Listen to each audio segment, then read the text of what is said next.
Bonjour et bienvenue sur ma chaîne. Aujourd'hui nous allons voir quelques fonctionnalités Windows et raccourcis clavier. Je vais vous en présenter quelques-uns qui peuvent vous être utiles de temps en temps ou au quotidien. Je mettrai les raccourcis dans la description ci-dessous. On commence avec Windows 10. Supprimer les fichiers temporaires. Touche Windows plus la lettre I. Ça ouvre la fenêtre des paramètres. On clique sur Système.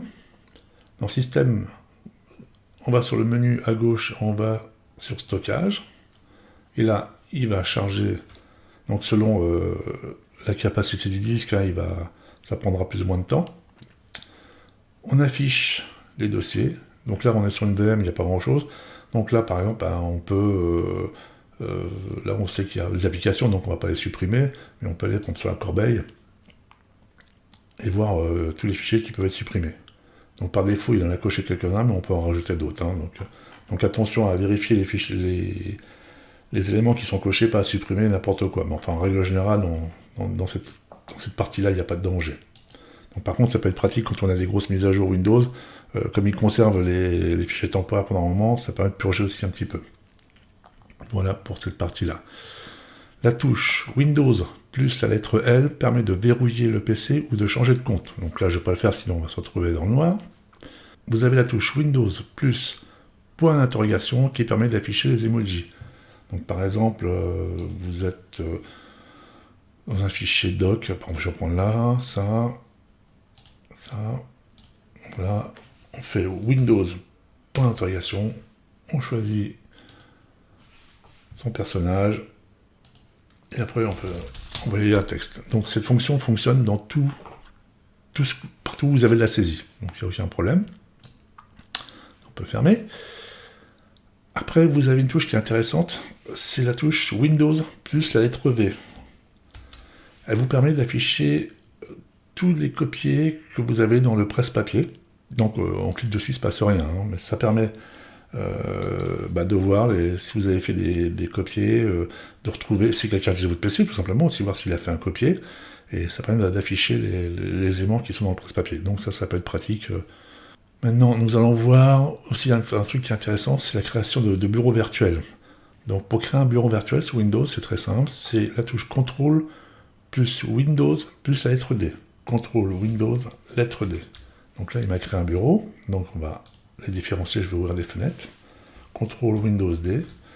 Donc l'intérêt, c'est bien pour les gens qui n'ont qu'un seul écran, de pouvoir afficher plusieurs fenêtres sur différents bureaux.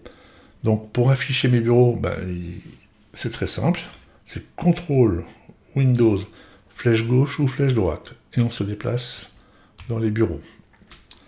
Touche Windows plus tabulation permet d'afficher les bureaux, et on clique dessus, on y va. Windows, tabulation, on peut les supprimer. Voilà, ou sinon c'est CTRL Windows et touche F4 pour les supprimer. Les navigateurs web. Je vais vous montrer 2-3 astuces sympas sur Google par exemple, et qui fonctionnent sur tous les autres navigateurs. C'est par exemple lister le contenu d'un site internet. Il suffit de taper site, l'adresse du site, dv.mairie. Dans mon cas, on va prendre mon site à moi, donc pas besoin de mettre les W devant, vous mettez directement le nom du site, entrée, et là, il nous affiche toutes les pages concernant ce site internet. Donc là, on peut cliquer sur un lien, ça va nous ouvrir une page qui correspond au lien sur lequel on a cliqué. Donc voilà, ça peut être sympa pour les curieux.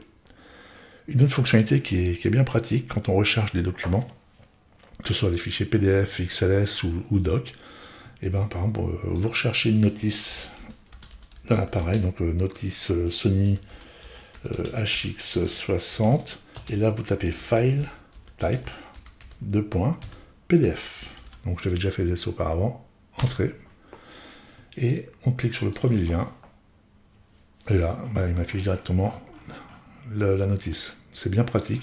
Bon, des fois, il faut cliquer sur le deuxième ou le troisième, et pour l'instant, moi, tout ce que j'ai fait, ça marche à tous les coups. Vous avez la possibilité aussi également de chercher des modèles de factures AE pour auto-entrepreneur. On va mettre XLS à place. Entrée. Et là, on clique sur le premier lien. et ça télécharge. Voilà, on peut prendre le deuxième. C'est des documents, fichiers Excel qu'on va pouvoir consulter après. Vous avez encore la possibilité de chercher des fichiers doc, modèle de CV, doc, entrée, et là pareil, on clique sur les liens et on va consulter après nos documents téléchargés. Dans Google Chrome, vous avez une fonction qui est intéressante, elle permet directement de traduire des sites en français, donc par défaut ça se fait en automatique, mais ou sinon il suffit de faire bouton droit de la souris et traduire en français. Cette fonction est directement intégrée dans Chrome et dans Edge. Concernant Firefox et les autres navigateurs, je crois qu'il faut installer des plugins complémentaires. Donc cette fonction est bien pratique. Une autre fonctionnalité qui est bien pratique et qui marche sur tous les navigateurs, c'est la touche majuscule CTRL SUP. Majuscule CTRL SUP. Et là, ça vous permet d'effacer toutes les données de navigation. Et ça, c'est valable pour tous les navigateurs. Voilà pour la partie web. Maintenant, nous allons voir 2-3 astuces sous Gmail, tout ce qu'il y a de plus simple. On va aller à l'essentiel. Donc, je vais me connecter à ma boîte Gmail, enfin ma boîte, c'est celle qui me sert pour ma démonstration, donc j'ai pas de mail dessus.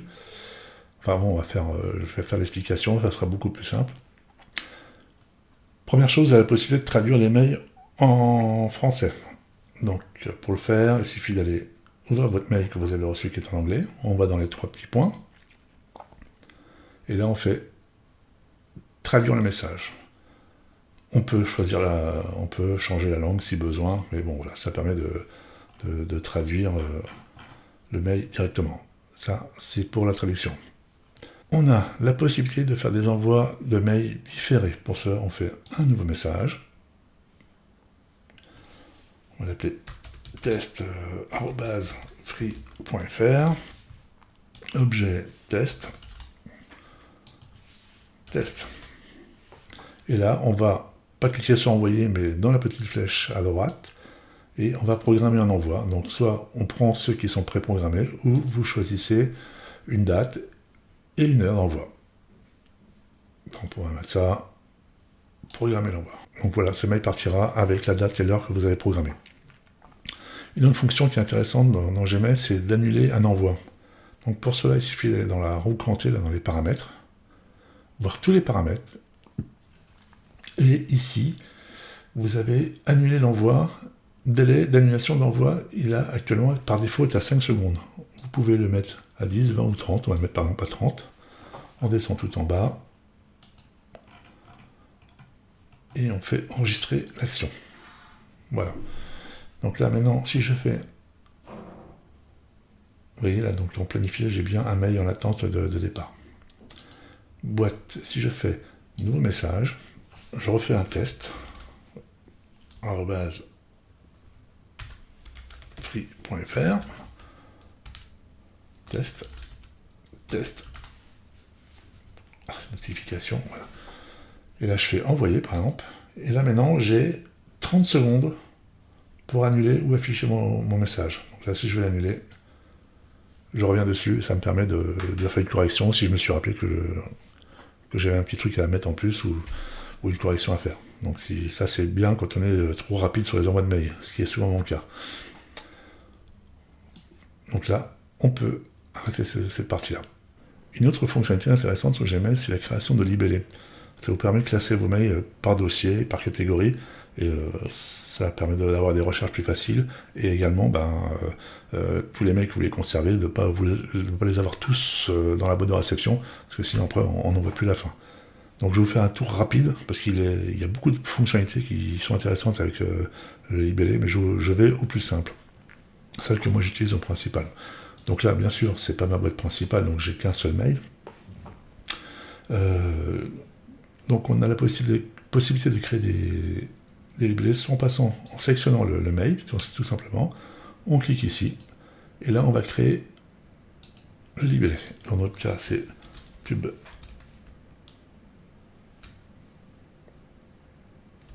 buddy, on a le trou, créer. Donc là, le but de créer des libellés, c'est surtout pour les mails que vous voulez conserver. Hein. Donc soit après, soit vous le déplacez dans le dossier, soit vous le tirez dans le dossier, ou soit vous le laissez sur la barre dans la boîte de réception principale, et dans ces cas-là, vous lui attribuez, vous laissez cocher les deux, notification et top buddy. Après, vous avez la possibilité de donner une couleur. Ça peut être pratique, ça me permet d'avoir un visuel rapide sur les dossiers. On peut créer un dossier principal avec des sous-dossiers. Donc là, par exemple, on va créer un dossier qui s'appelle WordPress. Et là, je vais recevoir tout ce qui concerne les mails WordPress. Et je peux, dans mon dossier WordPress, attribuer des sous-dossiers pour les thèmes, pour les plugins, etc. Donc là, dans ce cas-là, on va faire créer un libellé. Je vais l'appeler thème. Et en dessous, je vais lui dire qu'il est imbriqué à WordPress. Et là, si on monte, je vais bien mon dossier principal WordPress et thème. Et là, je vais bien sûr y attribuer une couleur. Hop, comme ça. Alors j'avais là, oui, je suis allé un peu vite, mais je pouvais l'attribuer aussi pour je vais le refaire, on va voir si ça fonctionne. Et là, pour les sous-dossiers également, définir. Voilà, comme ça m'affiche pour tout ce qui est WordPress sera en bleu. Donc ça c'est bien pratique parce que ça permet de classer les mails qu'on a besoin de conserver dans un dossier et pas les effacer par accident s'ils sont dans la boîte de réception. Voilà pour ce petit tuto concernant ces raccourcis clavier, ces quelques petites fonctionnalités, et je vous dis à très bientôt. Merci, au revoir.